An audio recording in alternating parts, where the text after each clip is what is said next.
All right, so something that I've heard a lot from my friends is they're spiritual, but they're not religious. Yeah.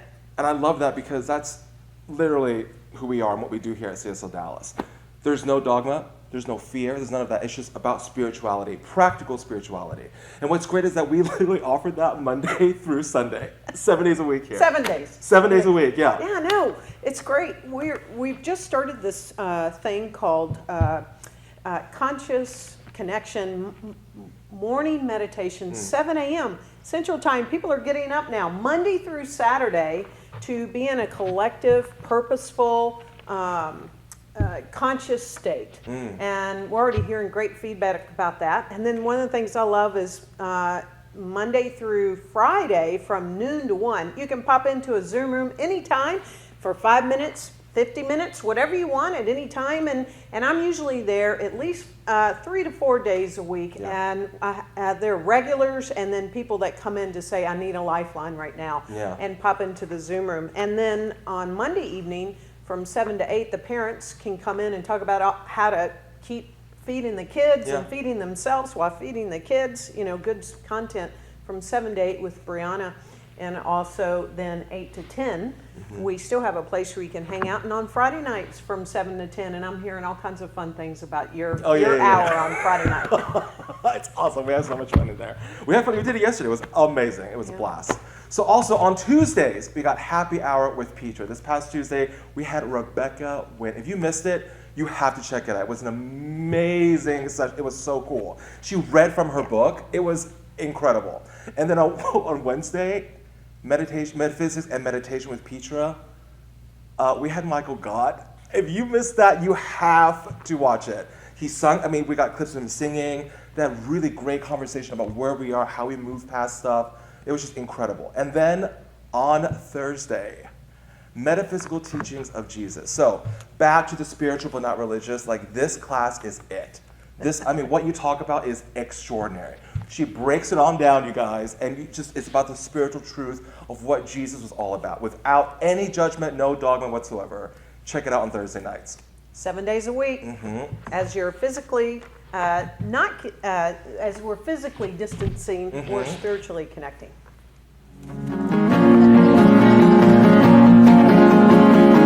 Good morning.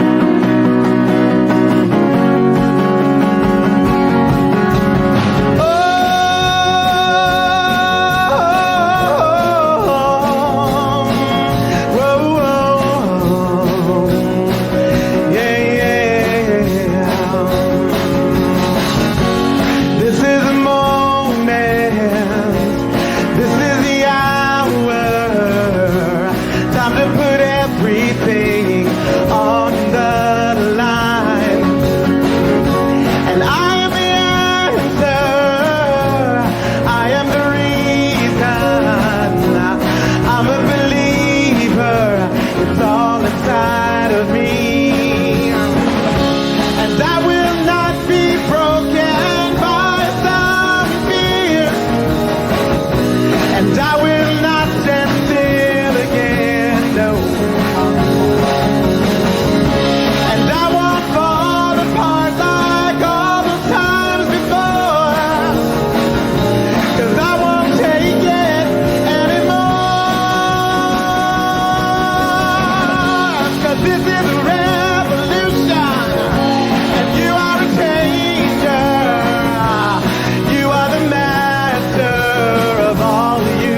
fam. Thank you so much. Thank you.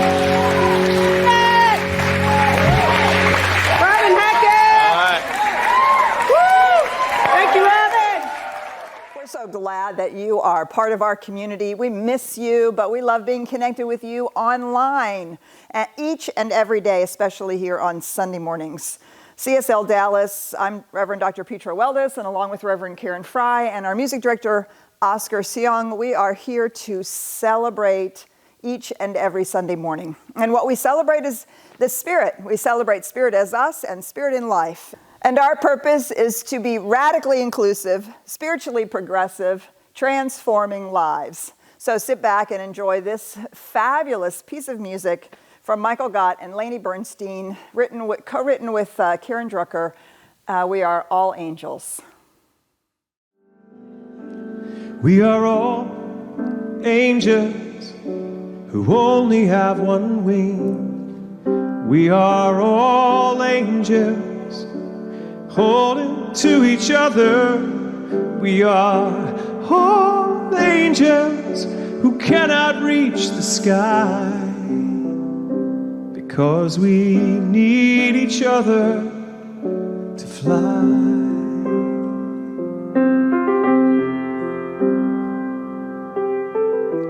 Did you know there are angels in our midst? Do you hear them? Do you feel them? They're all around you, they're with you every day. Do you see them? Do you look the other way?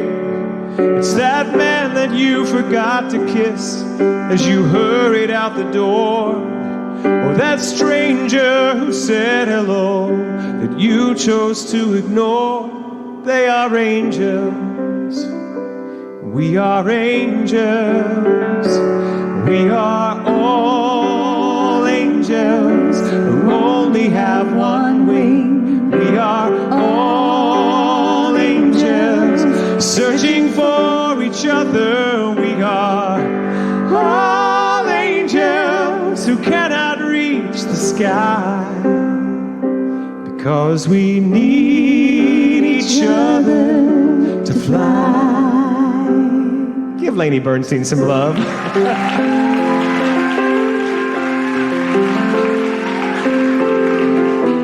Life gets busy, the days go by so fast. We rush through our hurried lives, never make a moment last. But if I stop and take the time to look around and see, there are sweet, sweet angels smiling back at me. Anywhere, anytime, if I open up my eyes and see the love surrounding me, then I realize there are angels. We are angels.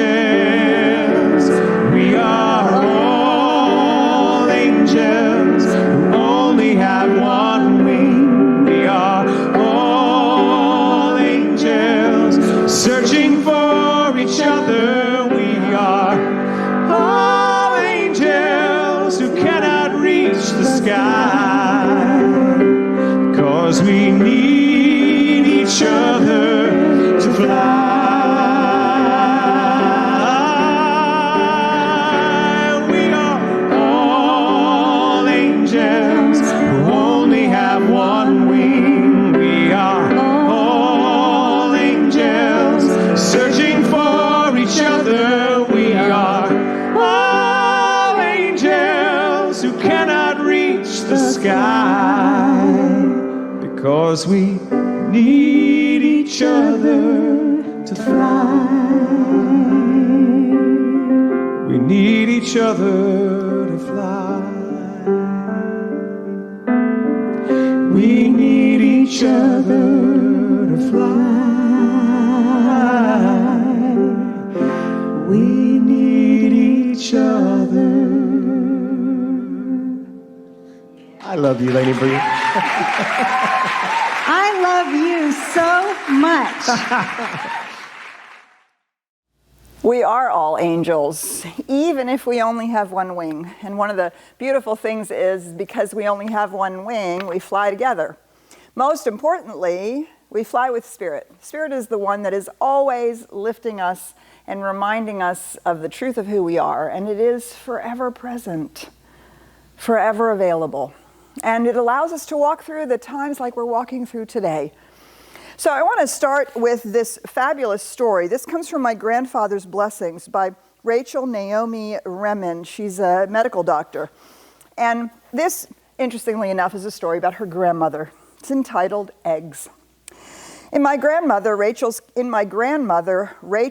kitchen, nothing was ever wasted. When she was a young wife in Russia, there was not always food enough, and sometimes the family went hungry. Her husband was the rabbi, and so whatever food they had was always shared with others who had less. And she had become skilled at making what they had go a long way. It had not been easy. Perhaps this is why, in America, my grandmother's kitchen was overflowing with food. Here in this country, she raised her daughters to keep an extra box and bottle unopened in the pantry for every bottle and box that was used. Although she died before I was born, I was raised by her eldest daughter to do exactly this same thing. Absent-minded as I am, I often find I have accumulated 2 or even 3 extras of anything in my house. But this abundance did not mean that things were to be wasted. Everything was always used to the full, even the tea bags. There is a family story about my grandmother's icebox that may not be true, but then again, perhaps it is. I've heard it ever since I was quite small. Grandma's icebox was the deep source of a truly amazing outpouring of goodness. It was always full to the very edges. Every shelf, every nook and cranny was put to use. Occasionally, when someone, usually a child, opened it without sufficient caution, an egg would fall out and break on the kitchen floor. My grandmother's response was always the same. She would look at the broken egg with satisfaction. "Aha," she would say, "today we have sponge cake." Befriending life is not always about having things your own way. Life is impermanent and full of broken eggs. But what is true of eggs is even more true of pain and loss and suffering. Certain things are too important to be wasted. When I was 16, just after the doctor came and informed me that I had a disease that no one knew how to cure, my mother had reminded me of this. I had turned toward her in shock, and she did not coddle or soothe. Instead, she reached out and took me by the hand. "We will make sponge cake," she said. It has taken many years to find the recipe, the one that is my own, but I knew in the moment that this was what I intended to do. Life wastes nothing. Over and over again, every molecule that has ever been is gathered up by the hand of life to be reshaped into yet another form. The molecules in you and me, and indeed in everyone, are secondhand, borrowed for the occasion, and returned when outgrown. How strange to think that great pain may be impermanent. Something in us all seems to want to carve it in granite, as if only this would do full honor to its terrible significance. But even pain is blessed with impermanence. Slowly, drop by drop, it may be worn away until even the most devoted searchers cannot find it unless they look for compassion or some other form of wisdom. And we've been confronted with a lot of that these days, haven't we? All kinds of ups and downs, and some of us are rocking and rolling, and some of us are challenged, and we're all over the map. And when I talk to people, they're all over the map in any one single day. And yet each of us is supported by that one power and presence, lifting us as we fly and being our wings. I had a lovely experience of that. I'm sure you know, if you've been anywhere near Facebook and anywhere near part of this community, that Karen and I are now grandparents. My first granddaughter was born in the hospital with my son there and me not. Oh, man, that was hard. That was hard to watch through the, through the Facebook, through the FaceTime, through the house party, to talk with them. Thank God for technology, we got to do that. And yesterday we spent 24 hours with them caring for this little beautiful Aria Faye who's come to be in the world right at this time. And it reminds me of all the times I've done so many funerals and memorial services during my time as a minister. And what's so extraordinary is when we are fortunate enough at a memorial service or a funeral to also have a baby. There's such an amazing recognition of life, that life grows and continues, that there's this upwelling, that life is valuable, necessary, and it will not be stopped. And even in the midst of pain and suffering and the loss of a beloved person in our lives, when that child is there, there's that reminder of life, which is the reminder of spirit. So we spent 24 hours with 2 exhausted brand new parents and a 2-day-old. What did we do? Well, we adored her, of course. We sat and watched her sleep, and we sat and watched her coo, and she nursed, we changed her diaper, and she slept. Pretty much also what the parents needed.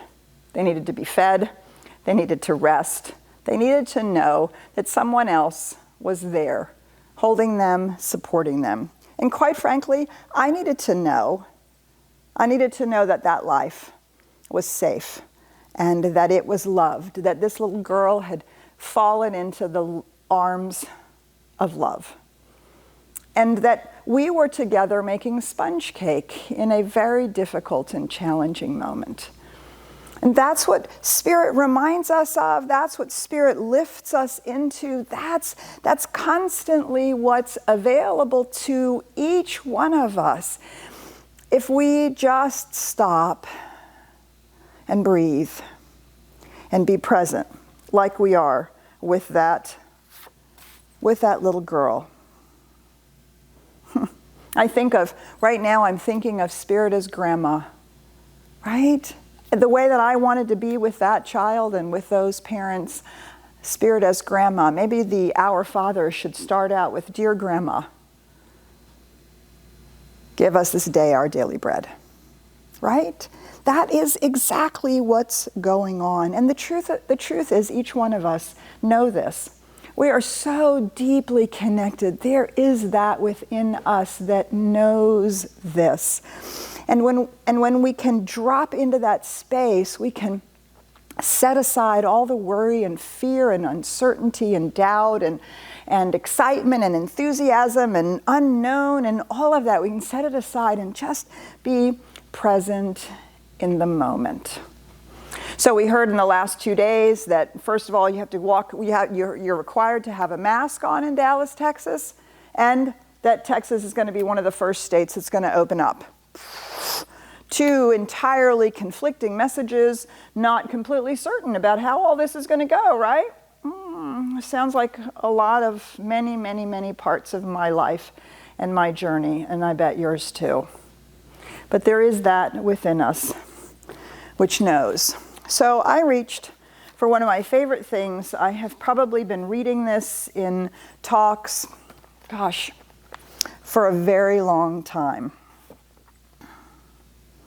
Each spring for many years, I have set myself the task of writing a personal statement of belief, a credo. This is from Robert Fulghum. When I was younger, the statement ran for many pages, trying to cover every base with no loose ends. It sounded like a Supreme Court brief, as if words could resolve all conflicts about the meaning of existence. The credo has grown shorter in recent years, sometimes cynical, sometimes comical, sometimes bland, but I keep working at it. Recently, I set out to get the statement of personal belief down to 1 page in simple terms, fully understanding the naive idealism that implied. The inspiration for brevity came to me at a gasoline station. I managed to fill an old car's tank with super deluxe high-octane Go Juice by mistake. My old hoopy couldn't handle it and got the willies. Kept sputtering out at intersections and belching going downhill. I understood. My mind and my spirit get like that from time to time. Too much high content information, and I get the existential willies. Keep sputtering out at intersections where life choices must be made, and I either know too much or not enough. The examined life is no picnic. I realized then that I already knew most of what's necessary to live a meaningful life, that it isn't all that complicated. I know it, and have known it for a long, long time. Living it, well, that's another matter, yes? Here's my credo. All I really need to know about how to live and what to do and how to be, I learned in kindergarten. Wisdom was not at the top of the graduate school mountain, but there in the sand pile at Sunday school. These are the things I learned. Share everything. Play fair. Don't hit people. Put things back where you found them. Clean up your own mess. Don't take things that aren't yours. Say you're sorry when you hurt somebody. Wash your hands before you eat. Flush.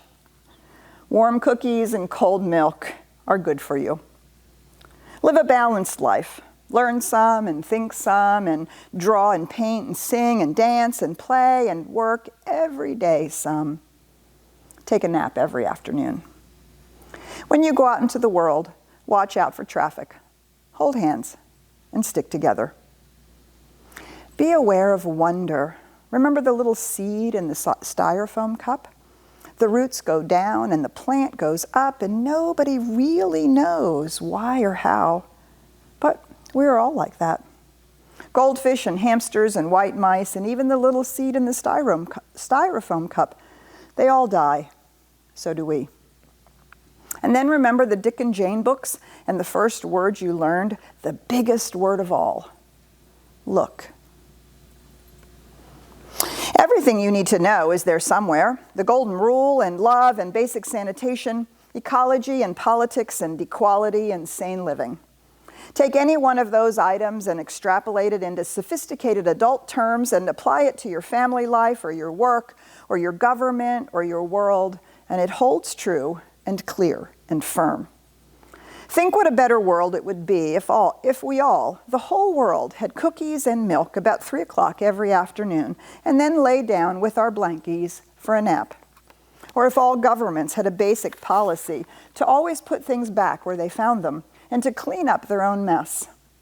And it is still true, no matter how old you are, when you go out into the world, it is best to hold hands and stick together.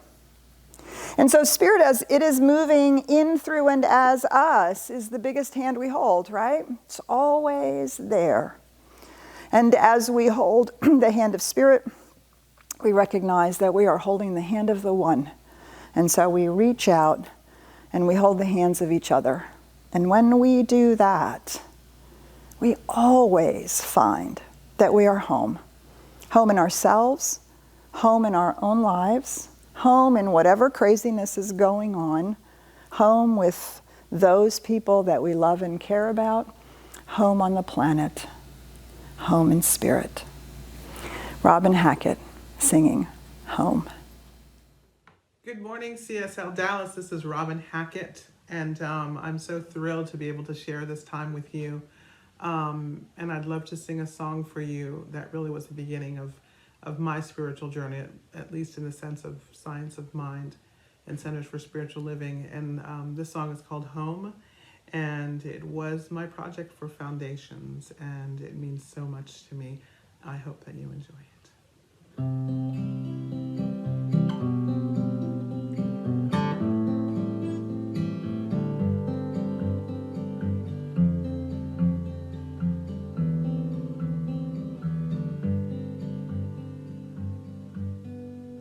Now when I walk into this room and I look into your eyes, well, somehow I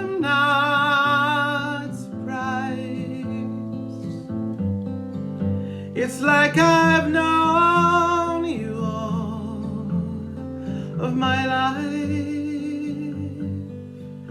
The sweetest place I've ever known. A place to rest, to know I'm not alone.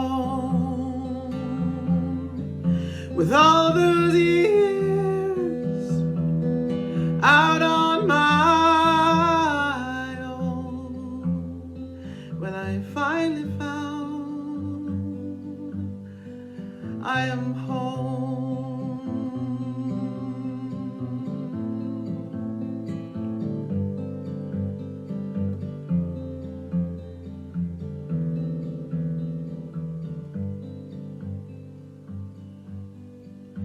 And when you hold me in your arms, with no malice and no harm, and all our hearts are open wide, and there's no reason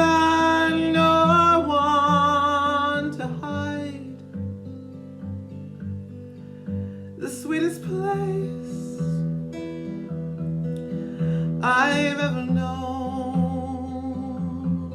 A place to rest, to know I'm not alone. With all those years out on my own, when I finally found I am home.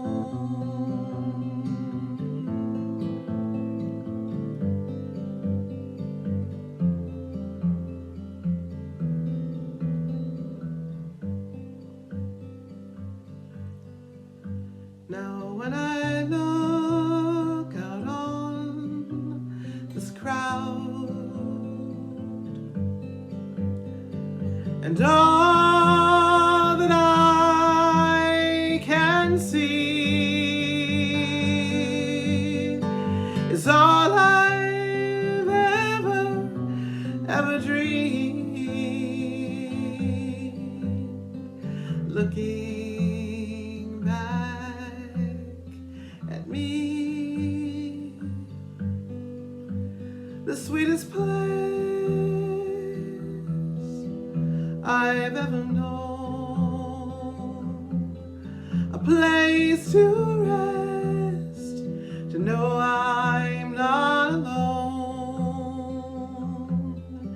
With all those years out on my own, when I finally found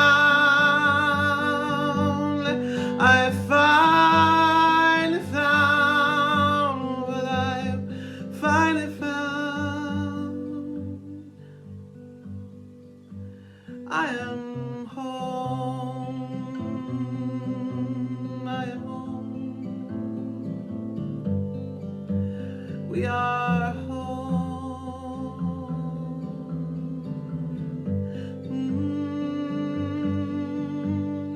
We are home.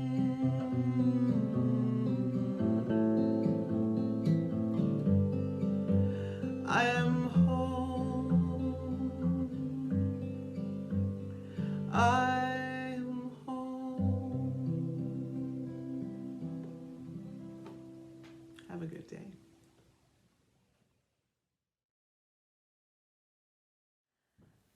I finally found I'm home. That's what it's all about.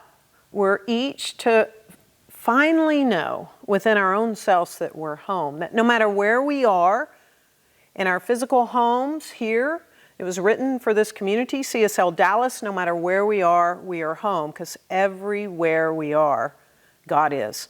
Everywhere we go, Spirit is present and there. And that we are radiant beings of light and continuing on this month of working with our book of the month and Be Made New. The kingdom of heaven is within. That's what the master teacher would tell us over and over again. So no matter where we roam, what we see, what we feel, what we think is happening outside of us, there's home. It doesn't matter if we're with someone in our home or not. It matters, and yet it doesn't. If people are dying around us or not, everywhere we are, we cannot not be connected. Spirit is always present. And the thing to know is we are so loved. You are so loved. You're so loved. You're a radiant being of light in your home, within yourself. I came across, how do I know this? Well, I know that this is how the universe works. And I came across this beautiful article by another spiritual leader, Admid Safi. And the name of his article was "The Tree Did Not Die." And it's a place that I've been to several times when I lived in the Bay Area. In Northern California, just north of San Francisco, is Muir Woods. And within Muir Woods has the Northern California redwood trees. It's a forest, and perhaps some of the oldest living organisms that are alive on this planet. And he talks about many times we are being in nature, but what if we stop to be with nature and to come from that perspective that everywhere we go, there God is. And so he was walking through this grove in Muir Woods and noticing all the variations in how these redwood trees show up differently, and yet he began to notice that they would start to form in circles, like clusters of trees. And as he came across another big circle, cluster of tree, right in the middle of the circle of this tree was this burnt up, dead, old tree. It was like human fire, he imagined, created it, or maybe perhaps a lightning bolt, but it looked dead, and it was right in the center. And his first response, he shares, is one of sadness. He was sad about how could possibly people do this. I mean, this was one of the largest trees in the groves, and as he got closer, there was a sign. There was a sign right beside it, and this is what the sign said. Hundreds of years ago, a single large redwood tree grew here. Then disaster struck. The trunk of the large redwood was killed, perhaps by repeated and severe wildfire. From here you can see the original tree trunk still standing upright, now a dead and blackened snag. Despite the terrible damage, the tree did not die. Below the ground, its massive root system was full of vitality. Before long, hundreds of young, bright green burl sprouts began to come up around the circle formed by the root crown of the original tree. And some of those sprouts have grown into full-size trees that stand today in a circle around the original trunk. You see, sometimes we see a dead tree. We can't see spirit. We can't see it. And yet, we are all fed by the same tree. This dead root stock, no matter how difficult it is to see or find or notice, spirit is always there, and it's feeding us. It is us. It's as us all the time. Ernest Holmes tells us that we are so intimately connected with the universal creative God power that it is impossible to get away from it. Hence, we never have to wonder whether or not we are in touch with it. It is where we are, and we are in it. It is in us, it is around us, and it is flowing through us.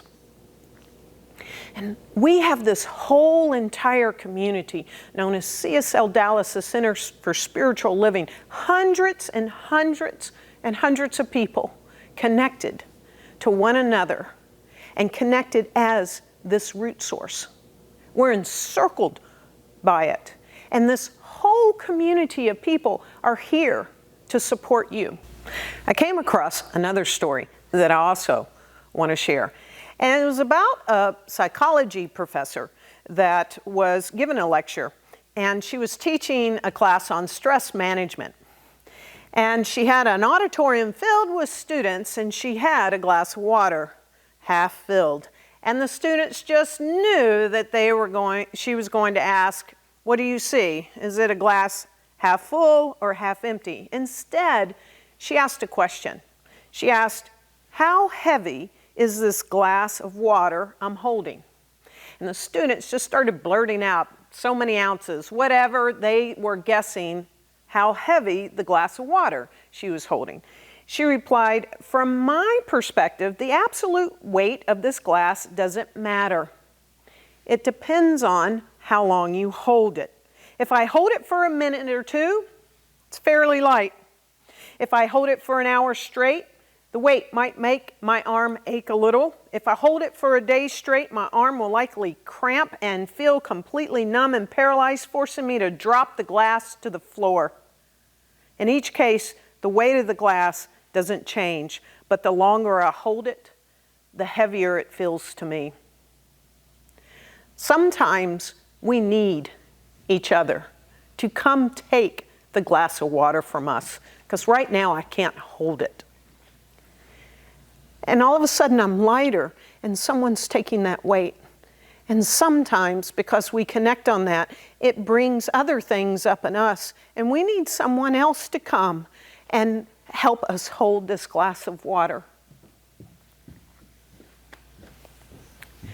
I think this is what Jesus also meant when he said, love your neighbor as yourself. We have to love ourselves, and sometimes we have to love ourselves so much that we ask someone to hold our water for a little while because it's heavy right now. We've got a whole community of people here that we're connected to. We're in this circle of trees. We're in this circle of life, and everywhere that each of us are, God is. And that is inexhaustible energy. That is inexhaustible strength. That is inexhaustible faith and hope and love and peace and holding the vision for this forest that is so rich and full. And so we need each other to sometimes hold the water. I need you, and you need me. And so this is a time, especially now, where community really is a place that we can tap into. So I invite us to pick up the phone, call each other, tap into one another, and say, hey, I need you to hold my glass of water right now. I need you. I need you. You need me. We're all a part of God's body. Stand with me. Agree with me. We're all a part of God's body. It is God's will that every need be supplied. You are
within. Let us go within to that deep and profound place within where we are connected, where our taproots go all the way down into the infinite, the source, that which feeds all of life, all of creation, that from which we cannot be separated, that which is absolutely lifting and supporting and loving itself into creation, into my life and your life, and the life of all people and the life of all beings everywhere, the life of all life. Right now, this morning, I affirm and declare for each and every one of us that we not only are sourced by that one infinite power and presence, but that right now, in this moment, we experience how fully lifted and supported we are. And that infinite inner support is present, that it fills our hearts and our minds, it lifts our consciousness, it lifts our mood, it lifts everything that we are accomplishing or working towards or simply living through in this moment. And I declare for each one of us that while we may be angels and we may only have one wing, that each one of us has people that share our lives, whether intimately, whether in family, whether in community, whether it's our neighbors, our friends, whether it's through technology, in whatever way it is. We are in fact connected, not only intimately in the indwelling presence, but we are connected as one human family. And so we simply allow that awareness to fill us up, to lift us up. I affirm for this strength and the courage and the resilience that this brings to each of our lives, strengthening our hearts, opening our minds, giving courage to our will and actions, whether that is to sit still, whether that is to do something, whether that is to be in our own spiritual practice, whether that is to reach out a helping hand to another. I know that every time we are moved by this indwelling presence, we are bringing spirit forward, and that we are allowing that to bloom in our lives just as it is blooming in spring all around us. How good it is to know these truths. How grateful I am to know that each one of us is rooted in that infinite power and presence, and that no matter where we are, we cannot get outside of the ring of love. So blessed, so grateful, so profoundly lifted by this deep truth. I can now release it as I release any fear or worry or concern, as I release any doubt of the next step, as I release anything that stands between me and the awareness of that one, of that love. I let it in, I accept it, I let it be, and so it is. And so how wonderful it is that we are connected together in this whole tree of life. We're connected as a community of CSL Dallas, like-minded individuals where we lift each other up, support each other, love each other, and financially give to each other. And so this is the time where we get to share that love and give that love. And we have several ways you can do that. You can hit donate if you're watching us on Facebook Live. You can go to our website, CSLDallas.org, and hit donate. And you can securely give through a text giving method. The number is 972-954-4404. So allow your heart to move you to give to yourself and to this community as we lift each other up. We also have 2 awesome courses starting. They could not come at a more perfect time. The first one is called Creating a Healing Consciousness, taught by our very own Sherry Wood. And that starts on Thursday, April 23rd. And this class is all about just that. Creating a healing consciousness, how to build resilience and to get through and to create opportunities for yourself and for each other in the world. And our second course, Prosperity Plus, taught by our very own Reverend Marcia and Stefan, our prosperity manager. Now, this is all about navigating financial challenges and knowing that you can create opportunities for yourself right here, right now, no matter what. Could not be more timely. Yes, it's great. And we're offering, like we've said at the beginning, 7 days a week. We've upped what we're giving to stay spiritually connected. So make sure you check out our CSL Dallas Facebook page. It's flooded with past talks, great messages, music, spoken word, all kinds of things. And also we invite you to go to CSLDallas.org and make sure that you see how you can stay spiritually connected 7 days a week. We also list our entire licensed spiritual coaches there. And so there is a lot of good, you can download articles, and we have a lot of spiritual content for you on our website. So frequent that often. And speaking of spiritual coaches, they're here, they are ready for you. So they're available during the Q&A and even after the Q&A. These spiritual coaches are here for you to have one-on-one affirmative prayer, affirmative support through this. They also offer private breakout sessions right now in Zoom. So the link is right there in the chat. Check them out. Yeah, it's like you're sitting right in front of them, just you and the practitioner, and you get to give a prayer request, and they give that powerful affirmative spiritual mind treatment. And stay tuned. Go into the Zoom room if you're not already there right now, and be with Petra and I to ask questions, share, let us know what's happening in your life. And so we want to hear from you right now in our Q&A following this amazing song by Gary Lynn Floyd and Jamie Lula, What's Your Gospel Gonna Be? Bye for now.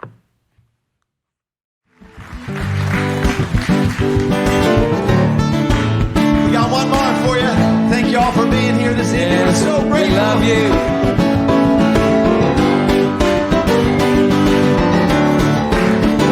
Come on, get on up.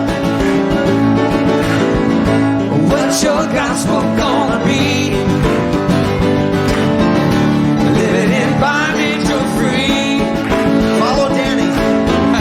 What's your gospel gonna be? Gotta write a new one for me. Let's do that again. Sing along. What's your gospel gonna be? Living in bondage or free? Oh, yeah. What's your gospel gonna be? Gotta write a new one for me. Blaming those who knock me down,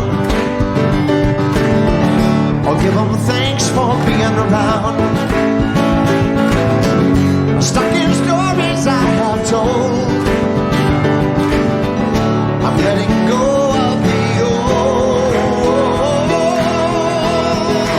Come on now. What's your gospel gonna be? Living in bondage or free? What's your gospel gonna be? Gotta write a new one for me. Blessing moments of my shame, making dust out of my pain, calming waters I have stormed, to walk where love has been born. Yeah. What's your gospel gonna be? Living in bondage or free? Oh yeah. What's your gospel gonna be? Gotta write a new one for me. Yeah. Love my neighbor as myself. Rush right in when you cry for help. Give my gifts and share my wealth. Am I willing to forgive myself? What's your gospel gonna be? Yeah. Living in bondage or free? Oh yeah. What's your gospel gonna be? Yeah, but gotta write a new one for me. Let me hear. What's your gospel gonna be? Living in bondage or free. Oh, you sound so good now. What's your gospel gonna be? Show them how to do it, Danny. Come on. Gotta write a new one for me. Yeah. What's your gospel gonna be? Living in bondage or free. What's your gospel gonna be? Gotta write a new one for me. Gotta write a new one, gotta write a new one, gotta write a new one for me. Got to write your gospel, people. Gotta write a new one for me. Gotta write a new one now. Gotta write a new one for me. Gotta write a new one for me. One more time, now. Gotta write a new one for me. Here we go, here we go, here we go now. What's your gospel gonna be?